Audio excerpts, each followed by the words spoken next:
நாகர்கோவில் மாநகராட்சி திமுக மேயரை காங்கிரஸ் கட்சியின் councillor car ஏற்றி கொல்ல முயன்ற சம்பவம் பரபரப்பை ஏற்படுத்தியுள்ளது.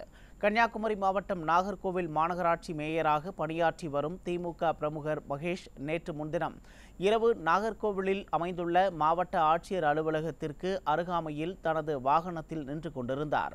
அப்போது சொகுசு வாகனத்தில் வந்த காங்கிரஸ் கவுன்சிலர் நவீன்குமார் மேயரின் வாகனத்தை இடிக்க வந்ததாகவும், இதுபற்றி கேட்ட மேயரின் உதவியாளரை கொலை செய்து விடுவதாக கூறி கத்தியை காட்டி மிரட்டியதாகவும் போலீசில் புகார் அளிக்கப்பட்டுள்ளது.